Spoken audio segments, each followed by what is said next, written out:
Kenapa agama Kristen kurang begitu berkembang di Indonesia? Padahal dulu Belanda menjajah Nusantara selama 350 tahun. Ini adalah salah satu topik yang juga dibahas dalam buku Kapitayan, sebuah buku yang mencoba menelusuri sejarah agama tertua di Pulau Jawa. Jadi kalau menurut buku ini, setiap kedatangan penjajah atau pendatang ke Pulau Jawa selalu meninggalkan agama, dan agama itu biasanya menjadi agama resmi atau agama mayoritas. Saat orang-orang India datang ke Nusantara, mereka banyak memberikan pengaruh agama Hindu dan Buddha, sehingga ketika raja dan ratu pemeluk Hindu Buddha berkuasa, mereka juga menjadikan agama tersebut sebagai agama resmi kerajaan. Dan arsitektur serta peninggalan budaya bercorak Hindu-Buddha sangat kental ditemukan dalam kehidupan sehari-hari. Demikian juga ketika orang-orang Timur Tengah datang ke Nusantara, mereka memperluas ikatan agama Islam ke seluruh penduduk melalui wali-wali mereka. Makanya dulu sampai ada istilah Wali Songo. Bahkan sampai sekarang agama Islam masih menjadi agama mayoritas yang paling banyak dipeluk oleh penduduk Nusantara. Tapi ketika Belanda menjajah Nusantara, mengapa Kristen tidak mengalami perkembangan? Padahal mereka menjajah Nusantara itu selama 3,5 abad loh. Dalam buku Kapitayan ini dijelaskan beberapa faktor penyebabnya.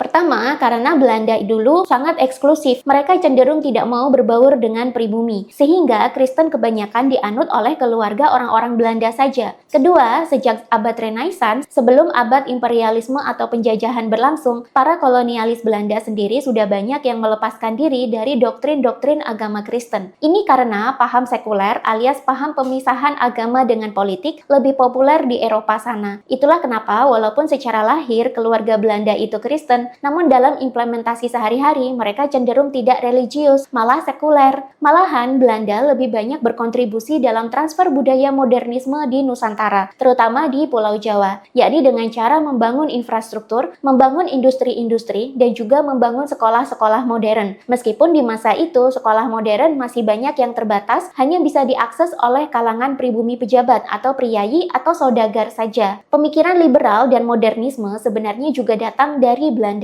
Tapi penyebaran Kristen tidak, sebab Belanda datang ke sini tidak untuk menyebarkan agama Kristen, melainkan untuk mengeruk sumber daya Nusantara dan mempekerjakan kaum-kaum pribumi ke dalam bisnis-bisnis mereka.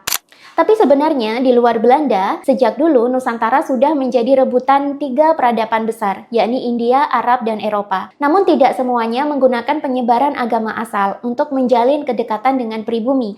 Selengkapnya bisa kalian baca sendiri di buku Kapitayan berikut ini. Cekot bukunya di keranjang kuning sekarang. Buruan cekot karena kalau sudah sold out, belum tentu buku ini akan dicetak ulang sama penerbit.